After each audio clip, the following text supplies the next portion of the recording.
अलीस बालाजी में आपका स्वागत है। प्यारे बच्चों, आज हम पढ़ेंगे, एक नया चैप्टर शुरू करेंगे, cell. Cell the unit of life. इसका ये पहला लेक्चर है, ये इंट्रोडक्टरी लेक्चर है। इसमें कुछ बेसिक चीजें हम लोग पढ़ेंगे सेल के बारे में। तो ये पहला लेक्चर हम लोग स्टार्ट करते हैं, cell the unit of life. If we look around, जब हम अपने चारों तरफ देखते हैं बेटा, तो हमको दो तरह की चीजें दिखाई पड़ती हैं। We see living and non living things. हमें दो तरह की चीजें सामने दिखाई पड़ती हैं। लिविंग को कहते हैं एनिमेट और नॉन लिविंग को कहते हैं इनएनिमेट। दोनों में बेसिक डिफरेंस क्या होता है? दोनों में बेसिक डिफरेंस है सेल का। लिविंग बीइंग के अंदर सेल्स पाई जाती हैं और नॉन लिविंग में सेल्स नहीं होती हैं। तो कोशिकाएं किसमें होती हैं? सेल्स किसमें होती हैं? सेल्स लिविंग बीइंग में पाई जाती हैं, नॉन लिविंग में नहीं होती। तो लिविंग और नॉन लिविंग का एक बेसिक डिफरेंस तुमको समझ में आ गया होगा कि living beings they are made up of cells, जबकि नॉन लिविंग में सेल्स नहीं होती। कहता है anything less than a complete structure of a cell does not ensure independent living. एक कोई भी चीज जिसमें एक सेल से कम चीजें मौजूद हैं, anything less than a complete structure of a cell, एक सेल से कम चीजें अगर किसी चीज में मौजूद हैं तो उसका स्वतंत्र एकाकी जीवन नहीं होता, वो अपना इंडिपेंडेंट एग्जिस्टेंस उसका नहीं होता। सपोज करो वायरस है, वायरस में एक सेल से कम चीजें पाई जाती हैं, तो वायरस का अपना इंडिपेंडेंट एग्जिस्टेंस कहां होता है? वायरस तो बाहर जो है हमारे शरीर के बाहर बिल्कुल निर्जीव रहते हैं, नॉन लिविंग होते हैं, उनका इंडिपेंडेंट एग्जिस्टेंस है ही नहीं, वो मल्टीप्लाई भी नहीं कर सकते बाहर। तो एक सेल से कम चीजें अगर मौजूद है किसी में तो उसका इंडिपेंडेंट एग्जिस्टेंस नहीं होता। तो इसका मतलब इंडिपेंडेंट एग्जिस्टेंस के लिए सेल का होना जरूरी है। तो सेल क्या हो गई? सेल हो गई fundamental structural and functional unit of all living organism. जितने भी लिविंग ऑर्गेनिज्म हैं उनकी फंडामेंटल स्ट्रक्चरल और फंक्शनल यूनिट सेल होती है। या हिंदी में कह लो, कोशिका रचना और कार्य की इकाई है। रचना और कार्य की इकाई है, यानी जितने भी ऑर्गेनिज्म होंगे वो उनमें सेल्स पाई जाएंगी। कुछ में एक सेल भी हो सकती है, ज्यादा भी सेल हो सकती हैं, और उस सेल के अंदर वो फंक्शनल यूनिट भी होती है। वो सेल क्या है? वो फंक्शनल यूनिट भी होती है। तो अभी हमने क्या देखा इसमें क्या देखा यहां तक कि जब चारों तरफ हम लोग देखते हैं तो दो तरह की चीजें हमको दिखाई पड़ती हैं, लिविंग और non living. Living animate, non living inanimate. दोनों में बेसिक डिफरेंस क्या है? सेल का। सेल्स कहां पाई जाती हैं? लिविंग में यानी एनिमेट में पाई जाती हैं। एक सेल के अंदर जितनी बेसिक चीजें, अगर उससे कम चीजें पाई जाती हैं तो उसका इंडिपेंडेंट एग्जिस्टेंस नहीं होता है। जैसे वायरसेस है, तो सेल को हम लोग मानते हैं स्ट्रक्चरल और फंक्शनल यूनिट। लिविंग ऑर्गेनिज्म की स्ट्रक्चरल और फंक्शनल यूनिट सेल कहलाती है। अब देखो साइटोलॉजी क्या होती है, यहां पर साइटोलॉजी भी समझ लेते हैं हम लोग। साइटोलॉजी ये ब्रांच है बायोलॉजी की जिसमें हम सेल का स्ट्रक्चर पढ़ते हैं। देखो ये ध्यान रखना, स्ट्रक्चर ऑफ सेल। सेल का स्ट्रक्चर क्या है, फंक्शन वगैरह नहीं, सेल का स्ट्रक्चर क्या है एंड इट्स कंटेंट। सेल के अंदर जो भी कंटेंट्स पाए जाते हैं, जैसे माइटोकॉन्ड्रिया है, क्लोरोप्लास्ट है, एंडोप्लाज्मिक रेटिकुलम है, गोल्गी बॉडी है, इन सब का स्ट्रक्चर। साइटोलॉजी में बेसिकली यूजुअली हम लोग देखते हैं सेल का स्ट्रक्चर, सेल ओवल है, हेक्सागोनल है, या कौन से शेप की सेल है, एंड इट्स कंटेंट। सेल के अंदर जो भी चीजें मौजूद हैं, जैसे माइटोकॉन्ड्रिया, क्लोरोप्लास्ट है, इनका स्ट्रक्चर बेसिकली देखते हैं, स्ट्रक्चरल एस्पेक्ट देखते हैं। और भी देख सकते हैं, लेकिन साइटोलॉजी में बेसिकली हम लोग स्ट्रक्चरल एस्पेक्ट देखते हैं। और सेल का स्ट्रक्चर देखने के लिए हमको किसकी जरूरत पड़ेगी? माइक्रोस्कोप। तो साइटोलॉजी बायोलॉजी की ब्रांच है जिसमें सेल का स्ट्रक्चर और सेल के अंदर पाए जाने वाले कंटेंट्स, माइटोकॉन्ड्रिया, क्लोरोप्लास्ट का स्ट्रक्चर देखते हैं, जैसा कि माइक्रोस्कोप में दिखाई पड़ता है। अब आते हैं रॉबर्ट हुक। रॉबर्ट हुक को कहा जाता है father of cytology. Father of cytology इनको कहा जाता है, इन्होंने सेल की खोज की थी, ये डिस्कवरर है सेल के, और इन्होंने टर्म सेल दिया था। तो रॉबर्ट हुक को हम लोग कहते हैं फादर ऑफ साइटोलॉजी, सेल के डिस्कवरर हैं। सीपी स्वानसन को हम लोग कहते हैं father of modern cytology. CP स्वानसन, इनको कहा जाता है father of modern cytology. Term cytology दिया था हर्टविग ने 1892 में। तो अभी हमने क्या देखा यहां पर साइटोलॉजी के बारे में। साइटोलॉजी में सेल का स्ट्रक्चर और सेल के अंदर पाए जाने वाले चीजों के स्ट्रक्चर देखते हैं, जैसा कि माइक्रोस्कोप में दिखाई पड़ता है, क्योंकि सेल के स्ट्रक्चर वगैरह को देखने के लिए हमको माइक्रोस्कोप की जरूरत पड़ेगी। रॉबर्ट हुक को हम लोग कहते हैं फादर ऑफ साइटोलॉजी। सीपी स्वानसन को हम लोग कहते हैं father of modern cytology. Term cytology दिया था हर्टविग ने 1892 में। एक टर्म और होता है बेटा, सेल बायोलॉजी। सेल बायोलॉजी में हम सेल के सारे एस्पेक्ट्स पढ़ते हैं इसमें सेल का स्ट्रक्चर तो पढ़ते ही पढ़ते हैं, साइटोलॉजी, सेल के स्ट्रक्चर के साथ साथ सेल का फंक्शन यानी फिजियोलॉजी, सेल की बायोकेमिस्ट्री यानी सेल के मॉलिक्यूल्स, कार्बोहाइड्रेट, प्रोटीन, फैट, और सेल का डेवलपमेंट यानी सेल डिवीजन, ये सारी चीजें हम लोग पढ़ते हैं सेल बायोलॉजी में। तो सेल बायोलॉजी एक बड़ी ब्रांच है, उसके अंतर्गत आ जाती है साइटोलॉजी, जिसमें हम बेसिकली सेल का स्ट्रक्चर पढ़ते हैं। देखो बेटा, जितने भी ऑर्गेनिजम्स पाए जाते हैं वो सेल के बने होते हैं। तो सेल सभी ऑर्गेनिज्म में पाई जाती हैं। सेल्स के नंबर के हिसाब से ऑर्गेनिजम्स दो तरह के होते हैं। वो ऑर्गेनिज्म जिनमें एक सेल पाई जाती है उनको हम कहते हैं यूनिसेल्यूलर, और जिनमें एक से ज्यादा सेल होती हैं वो कहलाते हैं मल्टीसेल्यूलर। बहुत ही सिंपल है। Unicellular organisms are capable of, unicellular organism में क्षमता होती है इंडिपेंडेंट एग्जिस्टेंस, यानी वो स्वतंत्र जीवन जी सकते हैं। जैसे अमीबा है, जैसे बैक्टीरिया है, एक सेल के बने होते हैं, अकेले पूरा जीवन एक ही सेल में गुजार देते हैं, तो उनका इंडिपेंडेंट एग्जिस्टेंस है, यानी पूरा जीवन एक सेल में ही गुजार देते हैं। Performing the essential functions of life, जीवन को चलाने के लिए जितने भी जरूरी काम होते हैं वो एक सेल के अंदर ही हो जाते हैं। एक सेल के अंदर डाइजेशन हो जाता है, एक सेल के अंदर रेस्पिरेशन हो जाता है, एक सेल के अंदर एक्सक्रीशन हो जाता है, सारा काम एक सेल के अंदर हो जाता है। तो unicellular organisms are capable of independent existence. Unicellular organism independent existence, स्वतंत्र एकाकी जीवन जी सकते हैं। Performing the essential function of life, जीवन को चलाने के लिए जितनी भी गतिविधियां हैं वो एक सेल के अंदर ही हो जाती हैं। अब आते हैं मल्टीसेल्यूलर। मल्टीसेल्यूलर ऑर्गेनिज्म एक से ज्यादा सेल के बने होते हैं बेटा, और यहां पे सेल स्पेशलाइज हो जाती हैं। अलग अलग तरह की सेल अलग अलग तरह के काम करने लगती हैं। कुछ सेल्स रिप्रोडक्टिव हो जाती हैं, कुछ सेल डाइजेशन में पार्टिसिपेट करती हैं, कुछ सेल्स एक्सक्रीशन में पार्टिसिपेट करती हैं। तो यहां पर सेल्स स्पेशलाइज्ड होकर के अपने अपने काम बांट लेती हैं। तो डिवीजन ऑफ लेबर तुम्हें कहां देखने को मिलता है? डिवीजन ऑफ लेबर तुमको देखने को मिलता है मल्टी सेलुलर ऑर्गेनिज्म में, जहां पर सेल्स अपने अपने काम को बांट लेती हैं। Contributions in the field of cytology, cytology के क्षेत्र में किन किन साइंटिस्ट का महत्वपूर्ण योगदान रहा है, यहां पर कुछ सबसे महत्वपूर्ण साइंटिस्ट के कंट्रीब्यूशन के बारे में पढ़ेंगे। एनसीईआरटी ने इनमें से ज्यादातर दिए हुए हैं, कुछ हमने ऐड भी किए हैं इसमें, जो याद कर लेना इंपॉर्टेंट है। तो कौन कौन से मेन साइंटिस्ट थे जिनका क्या कंट्रीब्यूशन रहा है, इसके बारे में हम लोग देखते हैं। यहां पे एक चार्ट ऐसा बना हुआ है, देखो बेटा, एक तरफ ईयर लिख रखा है, किस ईयर में उनका कंट्रीब्यूशन रहा, फिर नेम ऑफ द साइंटिस्ट है, यहां पे साइंटिस्ट का नाम है, और यहां पे कंट्रीब्यूशन यानी उनका क्या योगदान रहा। सबसे पहले बार 1665 में, 1665 में 1665 में अगर तुम देखोगे रॉबर्ट हुक, जो कि एक ब्रिटिश साइंटिस्ट थे। रॉबर्ट हुक कहां के थे? ये एक ब्रिटिश साइंटिस्ट थे, ध्यान रखना। इन्होंने सबसे पहले कॉर्क तुमने सुना होगा नाम, होम्योपैथी की पुरानी बोतल आती थी, दवा आती, इसमें कॉर्क ऊपर से, शीशे वाली बोतल आती थी, ऊपर से कॉर्क का ढक्कन आता तो ऊपर से कसते थे ऐसे। वो कॉर्क एक पौधे से निकलती है, कॉर्क पेरीडर्म से निकलती है। कॉर्क इस पौधे की पेरीडर्म से प्राप्त होती है। ये पौधा है क्वेरकस। इस कॉर्क की स्लाइसेस काटी, इसकी पतली पतली स्लाइसेस काटी। तो रॉबर्ट हुक ने कॉर्क की पतली पतली स्लाइसेस काटी। काटने के बाद इनको छोटे छोटे कमरे दिखाई पड़े, छोटे छोटे जो कमरे दिखाई पड़े, बक्से जैसे, बॉक्स लाइक, ये जो छोटे छोटे कमरे दिखाई पड़े इनको, टाइनी बॉक्स लाइक कंपार्टमेंट। ये छोटे छोटे कमरों को इन्होंने सेल्यूली कहा, सेल्यूली, जिन्हें आज हम सेल के नाम से जानते हैं। और ये पूरा स्ट्रक्चर बिल्कुल कैसा दिखाई पड़ रहा था? ये हनीकॉम्ब, मधुमक्खी के छत्ते जैसा दिख रहा था, हनीकॉम्ब लाइक स्ट्रक्चर।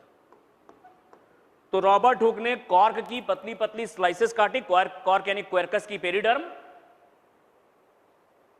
और कॉर्क की पतली पतली स्लाइसेस काटने के बाद इनको छोटे छोटे कमरे दिखाई पड़े। इन छोटे छोटे कमरों को इन्होंने सेल्यूली कहा, टाइनी बॉक्स लाइक कंपार्टमेंट, जिन्हें आज हम सेल कहते हैं, जिनका मतलब होता है छोटे छोटे कमरे, लिटिल रूम्स, जिनको हम लोग क्या कहते हैं? जिनको हम लोग कहते हैं लिटिल रूम्स। रॉबर्ट हुक पहले व्यक्ति थे जिन्होंने सेल को पहली बार देखा था, इसलिए इनको सेल का डिस्कवरर मानते हैं। सबसे पहले सेल्स रॉबर्ट हुक ने देखे थे।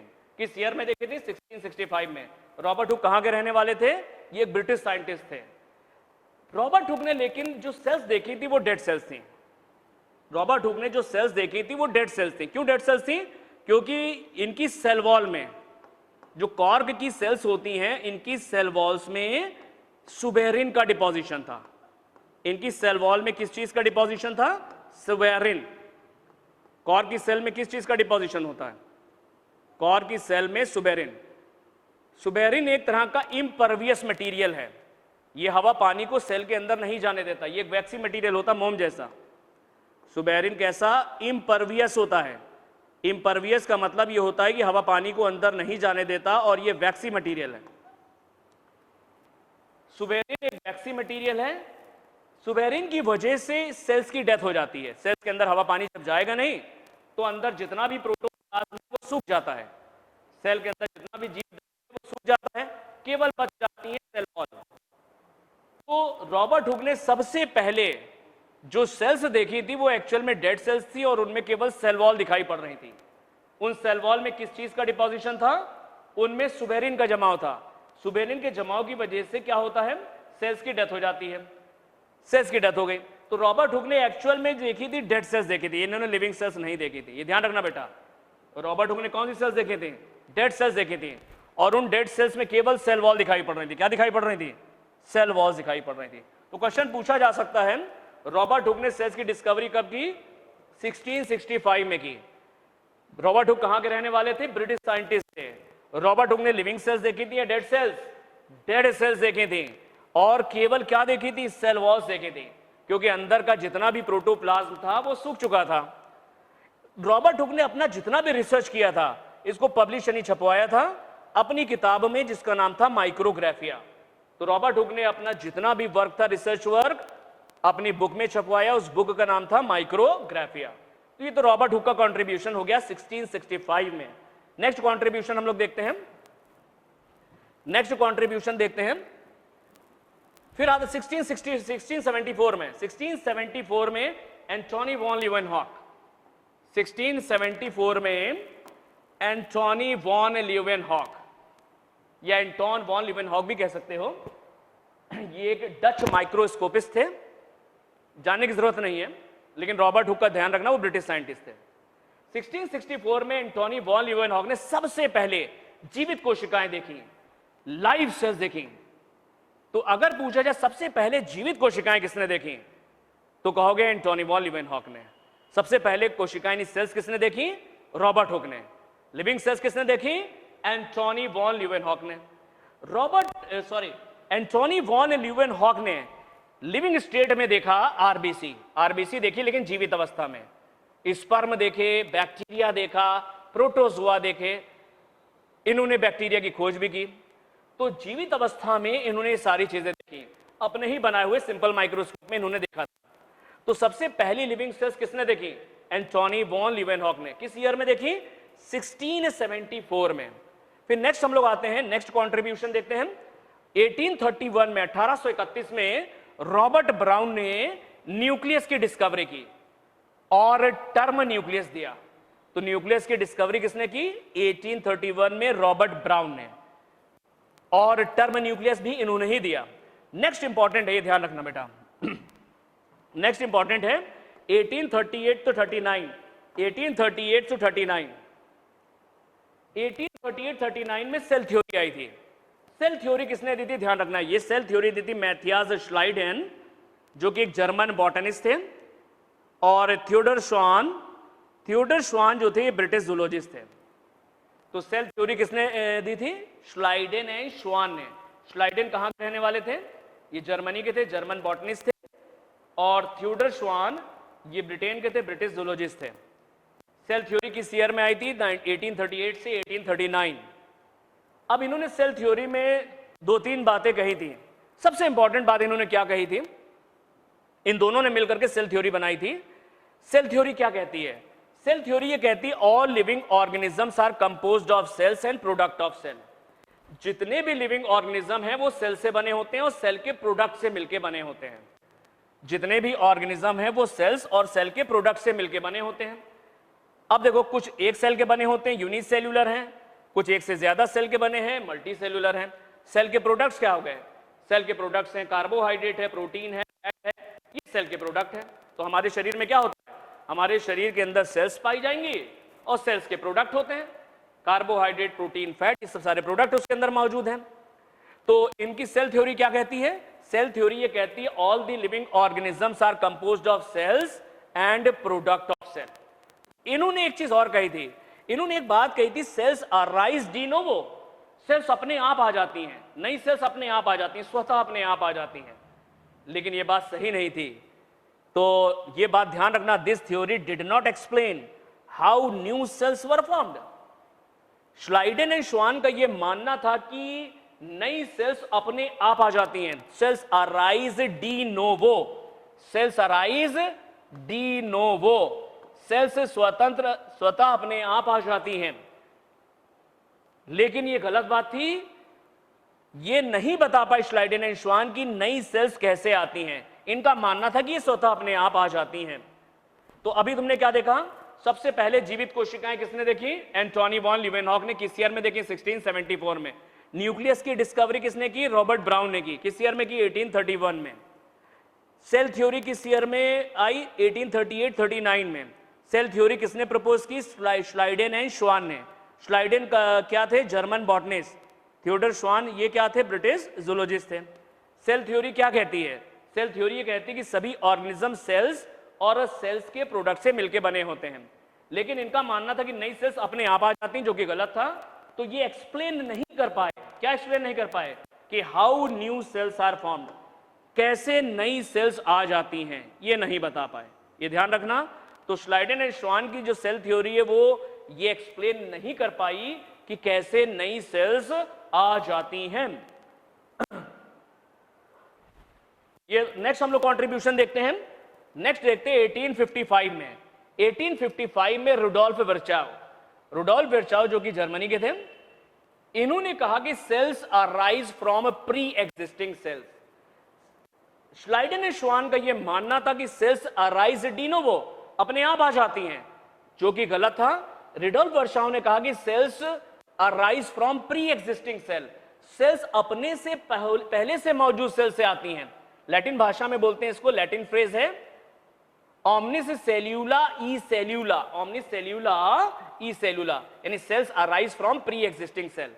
मान लो एक सेल है, ये एक सेल है, सेल माइटोसिस से डिवाइड करती है, सेल माइटोसिस से डिवाइड करती है।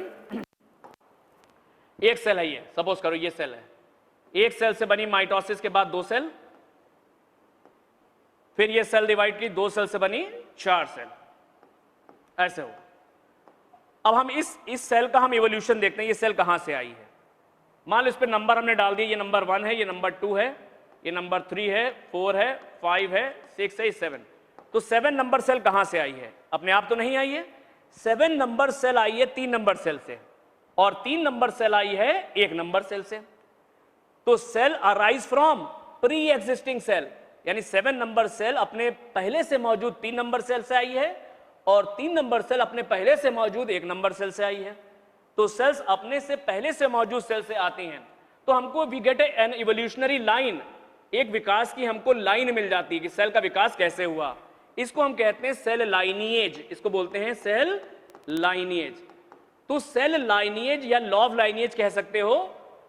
सेल लाइनिएज या लॉ ऑफ लाइनिएज ये रुडोल्फ विर्चाव ने दिया, और इन्होंने बताया कि सेल्स अपने से पहले से मौजूद सेल से आती हैं, जबकि श्लाइडेन एंड श्वान का यह मानना था सेल्स अराइज डी नोवो, अपने आप आ जाती हैं सेल, जो कि गलत था।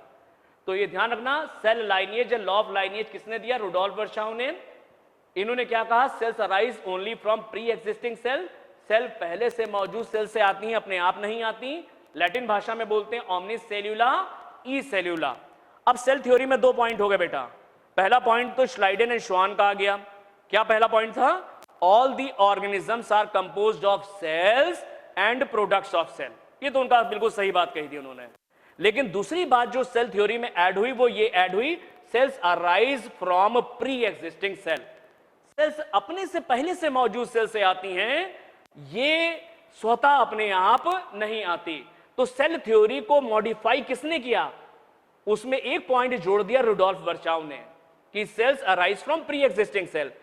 सेल थ्योरी में एक पॉइंट किसने जोड़ दिया, किसने पॉइंट जोड़ के सेल थ्योरी को आगे बढ़ाया? तो सेल थ्योरी को एक्सटेंड करना यानी आगे बढ़ाने का काम किया रुडोल्फ वर्चाउ ने। तो रुडोल्फ वर्चाउ ने 2 काम किए, सेल थ्योरी को मॉडिफाई किया, क्योंकि श्लाइडेन एंड श्वान का यह मानना था कि सेल्स अपने आप आ जाती हैं, जबकि यह गलत था। सेल्स अपने आप नहीं आती, सेल्स अपने से पहले से मौजूद सेल से आती हैं। दूसरी बात, सेल थ्योरी में एक पॉइंट और ऐड हो गई, एक्सटेंड हो गई, सेल थ्योरी बढ़ गई, और वो पॉइंट था all cells arise only from pre existing cell. Cell theory में ये बातें सारी आने के बाद सेल थ्योरी को फाइनल शेप दिया। सेल थ्योरी को फाइनल शेप किसने दिया? रुडोल्फ वर्चाउ ने। तो he give final shape to the cell theory. अब सेल थ्योरी पूर्ण हो गई। 2 मेन पॉइंट इस सेल थ्योरी को तुम ध्यान रखना। पहला point, all the organisms are composed of cell and product of cell, और दूसरा point, cells arise from pre existing cell, जो कि रुडोल्फ वर्चाउ ने दिया था। और यह भी ध्यान रखना कि किसने सेल थ्योरी को मॉडिफाई किया और एक्सटेंड किया, रूपांतरित किया और आगे सेल थ्योरी को बढ़ाया, वो थे रुडोल्फ वर्चाउ। 1931 में नॉल एंड रस्का, जो कि जर्मनी के थे, इन्होंने पहला इलेक्ट्रॉन माइक्रोस्कोप कंस्ट्रक्ट किया, बनाया। और इलेक्ट्रॉन माइक्रोस्कोप के आ जाने से साइटोलॉजी में बहुत ज्यादा आसानी हो गई सेल के स्ट्रक्चर को जानने में, सेल की सारी डिटेल को समझने में इसने काफी मदद की। तो जर्मनी के नॉल एंड रस्का ने 1931 में इलेक्ट्रॉन माइक्रोस्कोप का कंस्ट्रक्शन किया, इसकी डिस्कवरी किया। बिना माइक्रोस्कोप के हम साइटोलॉजी नहीं पढ़ सकते। सेल्स देखनी है तो हमको क्या चाहिए? माइक्रोस्कोप चाहिए, और जितना अच्छा माइक्रोस्कोप होगा उतनी बढ़िया डिटेल दिखाई पड़ेगी। तो माइक्रोस्कोप्स को हम लोग कहते हैं are indispensable tools in cytology. बिना माइक्रोस्कोप के हम सेल्स को नहीं देख सकते। हालांकि कुछ सेल्स हम लोग देख सकते हैं, कुछ सेल्स बड़ी होती हैं, जैसे शुतुरमुर्ग का अंडा है, वो काफी बड़ा होता है, मुर्गी का अंडा है, ये सेल्स तो आंखों से दिखाई पड़ती हैं, लेकिन ज्यादातर सेल्स को देखने के लिए और उनके अंदर की डिटेल को देखने के लिए माइक्रोस्कोप की जरूरत पड़ती है। तो माइक्रोस्कोप इंडिस्पेंसेबल टूल है। इंडिस्पेंसेबल का मतलब इनके बिना हम साइटोलॉजी का अध्ययन नहीं कर सकते, इनके बिना हम साइटोलॉजी का अध्ययन हम नहीं कर सकते माइक्रोस्कोप। तो माइक्रोस्कोप इंडिस्पेंसेबल टूल कहते हैं औजार, बिना इन औजारों के साइटोलॉजी का अध्ययन नहीं कर सकते। अब आता है, श्वान ने एक बात और देखी थी बेटा, ध्यान रखना। Schwann study different types of animal cell. Schwann तो जूलॉजिस्ट थे, इन्होंने तरह तरह के एनिमल सेल्स के बारे में देखा और रिपोर्ट किया कि एनिमल सेल के चारों तरफ एक पतली सी लेयर है, and reported that animal cell had a thin outer layer which is now known as plasma membrane. Schwann ने बहुत सारी एनिमल सेल्स को देखा और यह देखा कि एनिमल सेल के चारों तरफ एक पतली सी मेम्ब्रेन है। इस पतली सी मेम्ब्रेन को क्या कहा? Plasma membrane. इन्होंने यह भी कंक्लूड किया, निष्कर्ष निकाला कि प्लांट सेल के चारों तरफ सेल वॉल का पाया जाना एक यूनिक कैरेक्टर है। प्लांट सेल के चारों तरफ सेल वॉल का पाया जाना एक यूनिक कैरेक्टर है। सेल वॉल हर एक सेल के चारों तरफ नहीं होती बेटा, तुम जानते हो। सेल वॉल केवल प्लांट सेल के चारों तरफ होती है, लेकिन ये जो प्लाज्मा मेम्ब्रेन है ये एनिमल सेल के चारों तरफ भी होती है और प्लांट सेल के चारों तरफ भी होती है। तो श्वान ने 2-3 चीजें बताई। श्वान ने क्या कहा? श्वान ने बहुत सारे एनिमल सेल को देखा और ये बताया कि एनिमल सेल के चारों तरफ एक पतली सी लेयर है जिसे उन्होंने प्लाज्मा मेम्ब्रेन कहा। प्लांट सेल के अंदर प्लाज्मा मेम्ब्रेन के बाहर एक और लेयर पाई जाती है जिसे हम सेल वॉल कहते हैं। सेल वॉल केवल प्लांट सेल में पाई जाती है। तो इन्होंने कहा कि यूनिक कैरेक्टर है प्लांट सेल का। प्लांट सेल का यूनिक कैरेक्टर है सेल वॉल का पाया जाना। एनिमल सेल के चारों तरफ सेल वॉल नहीं होती, प्लांट सेल के चारों तरफ सेल वॉल पाई जाती है। तो तुमने देखा सेल थ्योरी को किसने मॉडिफाई किया और एक्सटेंड किया? रुडोल्फ वर्चाउ ने। किस ईयर में? 1855 में। नॉल एंड रस्का ने क्या किया? इलेक्ट्रॉन माइक्रोस्कोप की डिस्कवरी की।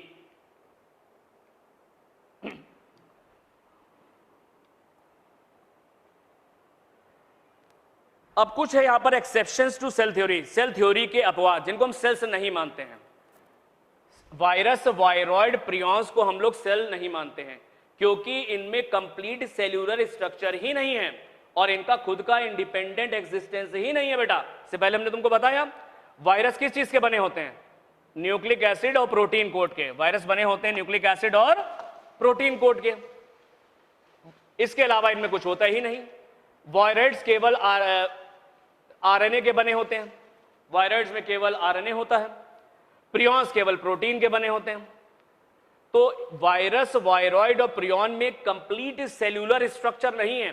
एक सेल के अंदर जितनी चीजें होनी चाहिए इनमें नहीं है, तो इनका खुद का इंडिपेंडेंट एग्जिस्टेंस नहीं होता बेटा, इसलिए इनको सेल थ्योरी नहीं सेल नहीं माना जाता। ये सेल थ्योरी का अपवाद है, ये सेल थ्योरी क्या है, ये अपवाद है, एक्सेप्शन है। देखो सेल थ्योरी जब प्रपोज हुई थी, सेल थ्योरी जब प्रपोज हुई थी तो ये हाइपोथेसिस थी, लेकिन बाद में ये प्रूव हो गई, ये सही साबित हो गई कि सभी ऑर्गेनिज्म के अंदर सेल पाई जाती हैं, तो ये हाइपोथेसिस थ्योरी में कन्वर्ट हो गई। लेकिन बाद में ये थ्योरी एक जनरलाइजेशन बन गई। जनरलाइजेशन का मतलब जितने भी ऑर्गेनिज्म हैं उनमें सेल जरूर पाई जाती है। यानी जैसे ऐसे समझ लो, सूर्य जो है वो पूर्व से उगता है, ये उगता चाहे कोई भी देश हो, सूर्य कहां से उग रहा है, पूर्व से उग रहा है, तो ये एक जनरलाइजेशन हो गया। जितने भी ऑर्गेनिज्म इस दुनिया में पाए जाएंगे बेटा, वो ध्यान रखना, उनमें सेल्स निश्चित होंगी। तो सेल्स निश्चित होंगी तो सेल थ्योरी अब बायोलॉजिकल जनरलाइजेशन बन गई है। यानी सभी ऑर्गेनिज्म के अंदर एक बेसिक पैटर्न है बॉडी आर्किटेक्चर का, यानी सभी ऑर्गेनिज्म सेल से मिलकर बने होते हैं। इसको प्रूव करने की अब कोई जरूरत नहीं है। अब कोई भी नया ऑर्गेनिज्म तुम ढूंढ करके लाओगे बेटा, वो निश्चित रूप से सेल से मिलकर बना होगा, क्योंकि सेल थ्योरी क्या बन चुकी है, बायोलॉजिकल जनरलाइजेशन। ये सभी प्लांट्स और एनिमल्स के लिए एप्लीकेबल है। जितने प्लांट्स है, जितने एनिमल्स है, सब में सेल्स पाई जाती हैं, तो वहां सेल थ्योरी एप्लीकेबल है। तो सेल थ्योरी अब एक बायोलॉजिकल जनरलाइजेशन हो गई है, a basic pattern of body architecture in all living being. जितने भी लिविंग बीइंग हैं उनके शरीर की संरचना में जो बेसिक चीजें हैं वो सेल्स हैं। या ऐसे समझ लो तुम कि जब हम मकान वगैरह बनाते हैं तो ईंटें लेते हैं, ईंटें क्या होगी, सपोज करो सेल है, तो जितने भी मकान बनते हैं वो ईंटों से मिलकर के बने हैं। ईंटें क्या हो गई, ये सेल्स हो गई। ये क्या है, ये सेल्स हैं। तो जितने भी ऑर्गेनिज्म इस दुनिया में पाए जाते हैं उनमें निश्चित रूप से सेल्स मिलेंगी, चाहे वो प्लांट्स हो चाहे वो एनिमल हो, ये ध्यान रखना। तो साइटोलॉजी की फील्ड में तुमने क्या क्या कंट्रीब्यूशन देखा। 1665 में रॉबर्ट हुक ने, जो कि एक ब्रिटिश साइंटिस्ट थे, इन्होंने सबसे पहले कॉर्क की पतली पतली स्लाइसेस काटी और अपने ही बनाए हुए माइक्रोस्कोप में जब देखा तो टाइनी बॉक्स लाइक कंपार्टमेंट दिखाई पड़े, छोटे छोटे बक्से जैसे कंपार्टमेंट दिखाई पड़े। इन छोटे छोटे बक्से जैसे कंपार्टमेंट को इन्होंने कहा सेल्यूली, जिन्हें आज हम सेल के नाम से जानते हैं। लेकिन रॉबर्ट हुक ने जो कॉर्क की सेल्स ली थी वो डेड सेल्स थी, क्योंकि उनकी सेल वॉल में सुबेरिन का डिपोजिशन था, और सुबेरिन के डिपोजिशन, सुबेरिन एक वैक्सी मटेरियल है, सुबेरिन के डिपोजिशन की वजह से सेल्स की डेथ हो जाती है, अंदर का प्रोटोप्लाज्म सूख जाता है। तो रॉबर्ट हुक ने एक्चुअल में डेड सेल्स देखे थी और वो केवल सेल वॉल्स दिख रही थी उनमें। और इन्होंने जितना भी रिसर्च वर्क था अपना वो अपनी ही बुक में छपवाया था, उस बुक का नाम था माइक्रोग्राफिया। 1674 में एंटोनी वॉन लीवेनहॉक ने सबसे पहले लिविंग सेल्स देखे, फ्री लिविंग सेल्स देखे थे। इन्होंने लिविंग स्टेट में देखा, आरबीसी देखा, स्पर्म देखे, बहुत सारे प्रोटोजोआ देखे।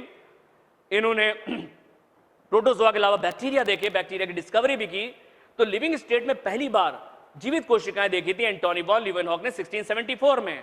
इसके बाद 1831 में रॉबर्ट ब्राउन ने न्यूक्लियस की डिस्कवरी की और टर्म न्यूक्लियस दिया। 1838-39 में सेल थ्योरी प्रपोज की श्लाइडेन एंड श्वान ने। श्लाइडेन एक जर्मन बॉटनिस्ट थे और श्वान एक ब्रिटिश जूलॉजिस्ट थे। इन्होंने दोनों ने मिलकर के सेल थ्योरी प्रपोज की। सेल थ्योरी क्या कहती है, सेल थ्योरी ये कहती है कि all the organisms are composed of cells and product of cell. लेकिन इनका यह मानना था कि सेल्स अपने आप आ जाती हैं, जो कि गलत था। सेल्स अपने आप नहीं आती। 1855 में रुडोल्फ वर्चाउ ने कहा कि cells arise from pre existing sales.